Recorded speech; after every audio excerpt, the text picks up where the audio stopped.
Pada awal film kita dilihatkan dengan sebuah kapal yang terombang-ambing oleh ombak karena cuaca yang buruk, hingga pada pagi harinya mereka semua terdampar di sebuah pulau misterius. Lalu tiba-tiba sekawanan bombardino krokodil alias buaya muara datang dan menyerang mereka. Kemudian mereka pun mencoba bertahan dari serangan tersebut hingga seekor buaya raksasa.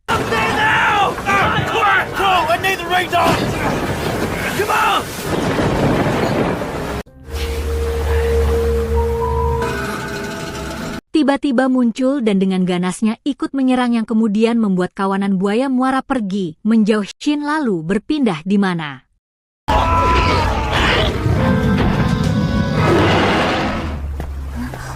Seorang anak kecil yang tergigit oleh buaya menggigirkan warga desa dan beberapa anak kecil memberitahukan kejadian tersebut kepada seorang pria bernama Lauhan. Untungnya dari penuturan salah satu warga, anak kecil itu selamat dan langsung dibawa ke RS. Lauhan lalu memeriksa buaya yang sudah mati dan mengatakan jika buaya itu adalah buaya muara yang berasal dari Pulau Neraka. Namun para warga tidak ada yang percaya, pasalnya jarak dari Pulau Neraka ke desa ini lebih dari 160 km, jadi tidak mungkin.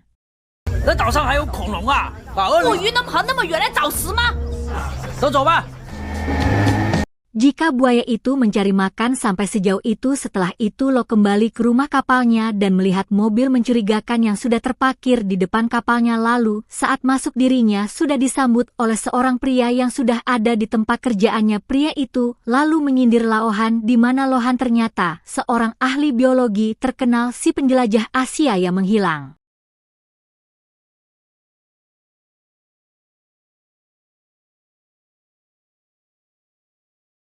Dua tahun yang lalu dan memilih mengasingkan diri. Setelah itu ia memperkenalkan dirinya sebagai Pan, namun sayangnya Lauhan sibuk sendiri.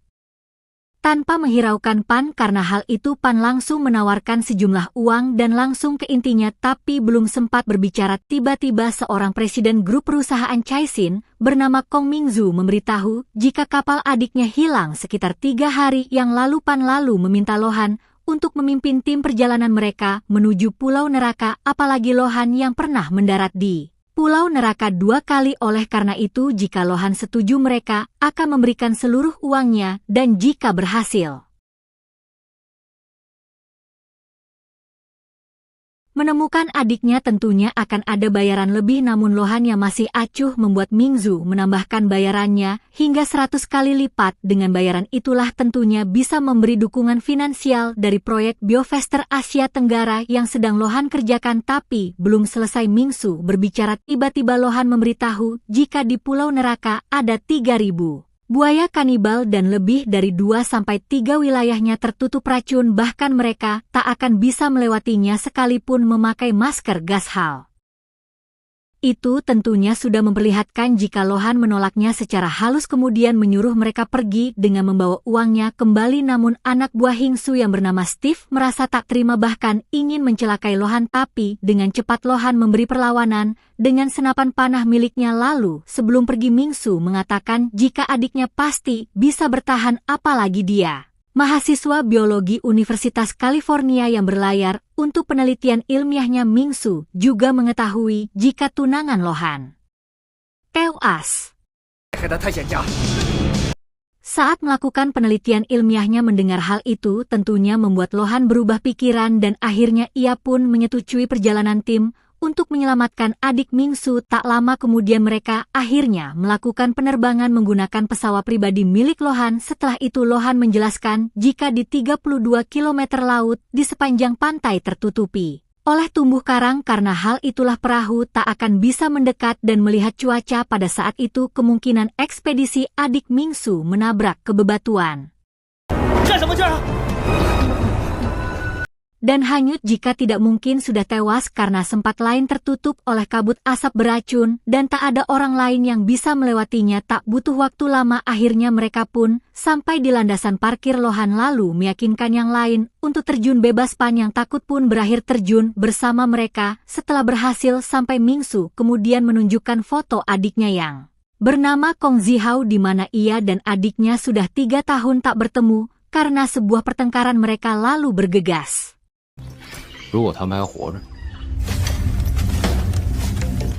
海风可以吹走瘴气。 Melakukan perjalanan dengan pembekalan senjata masing-masing karena pulau yang terlalu besar ini. Steve kebingungan saat menggunakan drone. Melihat itu Lohan pun langsung mengarahkannya untuk pergi ke lembah selatan di mana angin laut menghembuskan Ra. Setelah sampai di tepi pantai, Mingzu menemukan bangkai kapal yang Zizao tumpangi. Setelah mengetahui pendaratan adiknya, ia lalu menyeru anak buahnya mencari Zilhao. Lohan lalu menyeru Mingzu agar diam karena suara teriakannya akan memanggil buaya.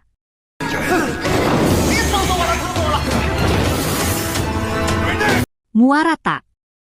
Berselang lama Steve menemukan potongan baju di area malaria di mana mereka tak mungkin melewatinya karena tak menggunakan masker gas. Kemudian salah satu anak buah Mingzu menemukan goa. Mereka pun bersama-sama menuju goa tersebut dan betapa terkejutnya saat Mingzu menemukan mayat pria yang tergabung dalam ekspedisi adiknya. Lalu saat dilihat lebih dekat ada seekor lintah yang keluar dari wajah mayat tersebut. Tak disangka goa itu adalah sarang lintah. Steve yang terkejut pun mencoba menembaki lintah tersebut, namun lintah itu berjatuhan dan menyerang mereka. Alhasil Lohan pun mencoba membakarnya dengan menyemburkan alkohol miliknya. Setelah itu mereka bergegas keluar dari goa. Setelah berhasil keluar dari goa, Lohan bergegas membantu Mingzu mengeluarkan lintah yang masuk ke tangannya. Di saat itu juga tiba-tiba Pan tak sengaja melihat jejak kaki yang dia pikir jejak kaki T-Rex. Saat Lohan periksa ternyata jejak kaki itu adalah jejak kaki buaya. Ia juga terheran-heran bagaimana bisa ada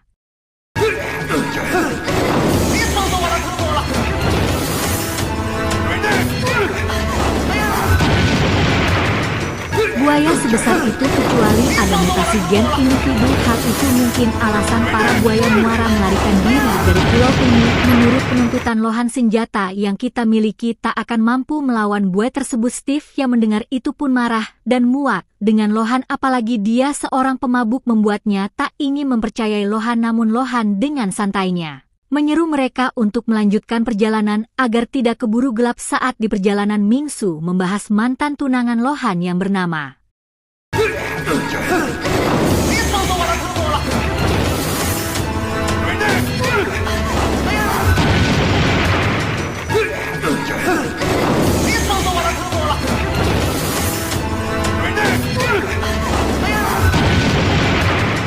Linger. Saat dirinya melihat belati yang terukir namanya, Lohan pun menceritakan jika mereka juga melakukan ekspedisi, namun hanya dirinya lah orang satu-satunya yang bisa keluar dari pulau neraka ini. Tak lama kemudian sesuatu tiba-tiba menyerang drone milik Steve, namun saat dicek tak ada tanda-tanda seorang yang merusaknya. Lohan lalu menemukan sebuah dompet yang ternyata milik si Hao. Mingzu pun merasa sedikit lega karena kemungkinan sang adik masih hidup. Lalu tiba-tiba terdengar suara buaya. Mereka pun bergegas menuju sumber suara dan tak disangka seorang pria berusaha bertahan dari serangan dari beberapa buaya muara. Mereka pun segera mengatakan pria tersebut. Setelah itu Mingzu langsung menanyakan keberadaan adiknya, tapi sayangnya itu pingsan karena kehabisan tenaga. Di malam harinya mereka memilih beristirahat. Lohan dan Mingzu pun saling curhat dan berterima kasih satu sama lain. Saat Pan ingin memberikan minum kepada pria tersebut, tiba-tiba pria itu merajuk lalu mencekik Pan. Mereka lalu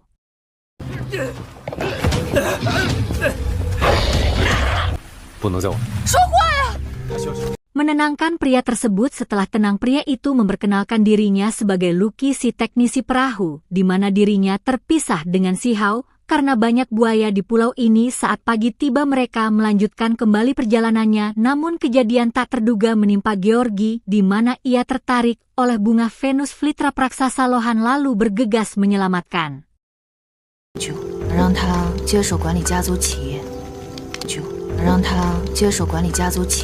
Georgie dengan memotong batang bunga tersebut. Ia bahkan heran bagaimana bisa bunga itu tumbuh di pulau neraka, sedangkan Pan mencium bau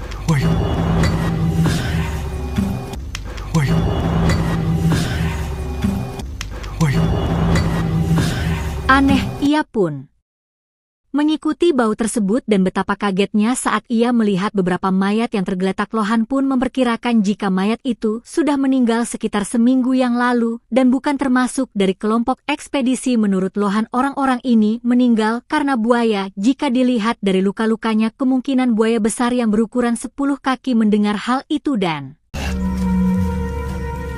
怎么都在这儿出现了？ Steve pun merasa takut jika dirinya bakal meninggal dan takut untuk melanjutkan perjalanan mereka. Mingsu kembali menghamburkan uangnya karena merasa jika mereka hanya menginginkan uangnya, namun bagaimanapun juga Mingsu akan tetap mencari adiknya walaupun adiknya sudah tewas. Ia akan membawa mayatnya pulang. Setelah itu Mingsu pun bergegas pergi. Pan lalu mengejarnya. Ia mengatakan jika dirinya setia dan tidak menginginkan uang Mingsu. Lalu tiba-tiba Mingsu terdiam saat melihat sebuah bunker Lohan.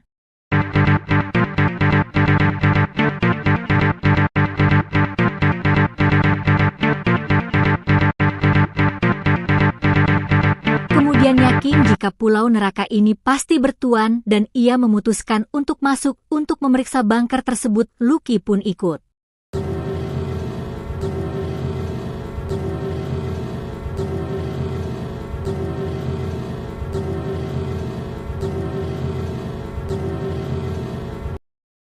Andil karena ia merasa berhutang pada mereka yang menyelamatkannya. Mike lalu memberikan sebuah pistol pada Lucky untuk berjaga-jaga. Alhasil Lohan, Lucky, dan M pun masuk ke dalam bunker, di mana di dalam bunker itu terlihat seperti markas eksperimen. Mereka bertiga lalu berpencar. Lucky kemudian memanggil Lohan jika ia mendengar seseorang meminta tolong. Saat berhasil masuk ke dalam ruang tersebut, mereka melihat seorang wanita yang berdiri mematung. Saat MA mendekati wanita tersebut, tiba-tiba keluar.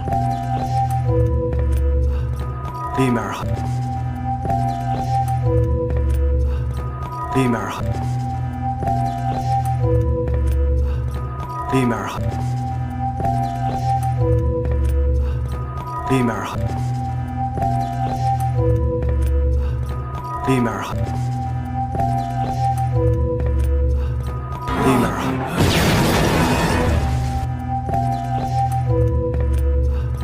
里面好。 Hewan dari dalam tubuhnya, di mana terdapat serangga gajah yang mampu meniru ucapan manusia. Lalu tiba-tiba serangga itu masuk ke dalam mulut Mikrohan pun ingin segera menolong, namun Mike menyuruhnya pergi dan memilih meledakkan dirinya. Sedangkan di luar mereka merasa cemas saat mendengar ledakan tersebut. Steve lalu mencoba menghubungi MC, namun nihil. Tak lama kemudian mereka mendengar suara aneh dari balik tumbuhan Georgi, lalu memeriksanya dan berhasil menangkap anak buaya kecil. Namun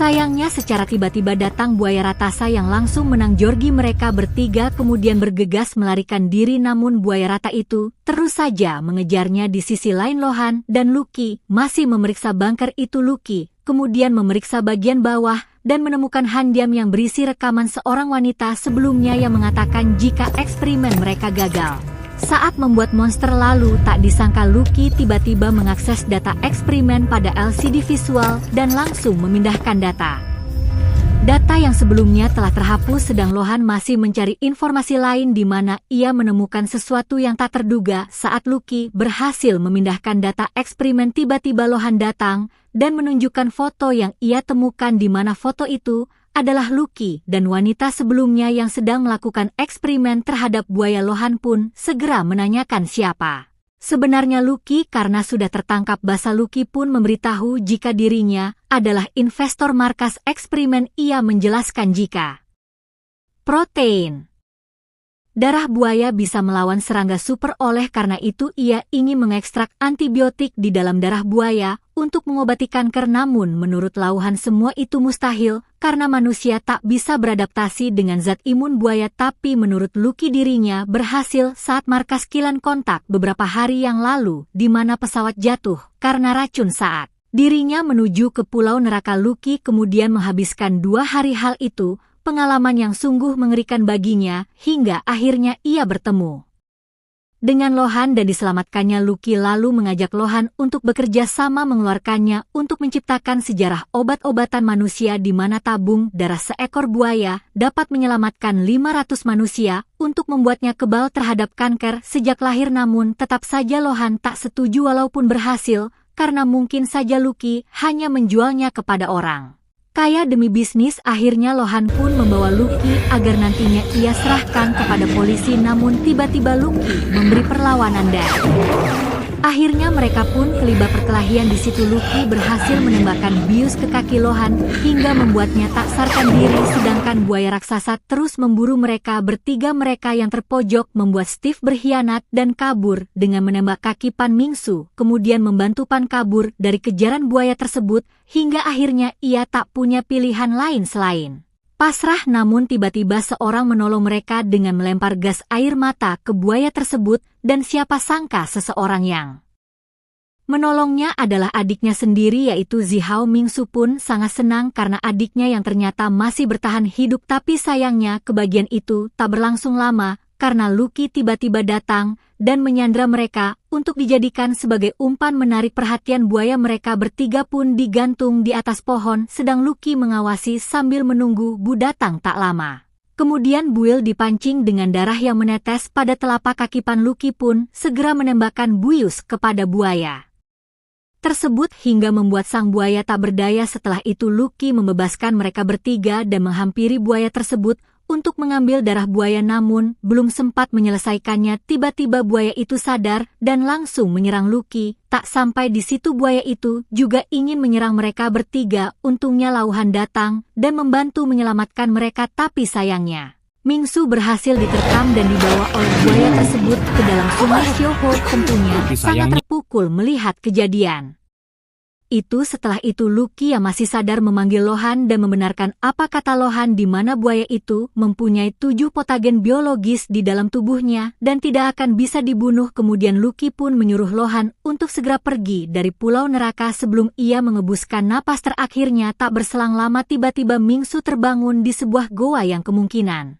adalah sarang buaya. Ia bahkan melihat Steve yang sudah tak berdaya, kemudian mengambil air dan mencoba berkomunikasi. Tak disangka mereka bertiga berhasil mendengar suara Mingsu. Setelah itu Mingsu memberitahu keberadaannya di mana ia berada di dalam goa yang penuh mayat. Namun belum selesai berbicara tiba-tiba buaya tersebut datang. Mingsu pun segera berpura-pura mati. Saat buaya sudah menjauh, Mingsu yang pasrah tiba-tiba mengatakan pesan terakhirnya untuk berpisah dengan adiknya dan menyerahkan perusahaannya kepada Pan. Setelah itu meminta agar Lohan membawa adiknya keluar dari pulau neraka. Lohan kemudian menjelaskan jika sungai tersebut memiliki 3 goa, salah satunya racun hilir dan hulu, dan jarak masing-masing dari goa tersebut adalah 7 km. Karena jarak yang lumayan jauh, kemungkinan Mingsu berada di hulu. Akhirnya Lohan pun merencanakan misi penyelamatan dengan kembali ke markas penelitian dan mengambil beberapa senjata. Setelah itu mereka pergi menggunakan SPE. Tak berselang lama akhirnya mereka pun sampai, namun Pan merasa takut dan membatalkan niatnya untuk menolong Mingsu. Lohan lalu menyerahkan sebuah alat untuk memanggil pesawat. Saat tombol ditekan, setelah itu Lohan memancing buaya tersebut keluar, sedangkan Zihao membantu menyelamatkan musuh. Setelah itu mereka bergegas menaiki speedboat, namun buaya tersebut ternyata masih mengejarnya dan mencoba menerkam mereka dari bawah sungai. Mengetahui hal itu Lohan langsung menyuruh Mingsu dan Zihao lompat untuk menghindari serangan buaya. Setelah menepis, Lohan masih berusaha melawan buaya tersebut dan dibantu oleh Pan yang ternyata masih menunggu mereka kembali. Mereka lalu bergegas pergi ke tepi tebing dengan jebakan yang sudah mereka siapkan. Lalu saat buaya tersebut datang, mereka langsung menghindar dan tentunya membuat buaya itu jatuh dari tebing saat ingin menerkamnya. Setelah itu Lohan meledakkan tong berisi bahan bakar dengan granat yang akhirnya membuat buaya itu terbakar, namun ternyata buaya itu masih berusaha memanjat tebing. Lohan pun segera menembakkan panahnya ke mata buaya tersebut hingga arnya jatuh, namun sayang kaki Mingsu tertarik oleh tali yang jatuh bersama buaya tersebut. Melihat itu mereka bertiga pun bergegas menolong Mingsu dan ya akhirnya Mingsu pun berhasil diselamatkan. Pada akhir film kita diperlihatkan kebahagiaan mereka saat pesawat yang ditunggu akhirnya datang juga dan film pun tamat.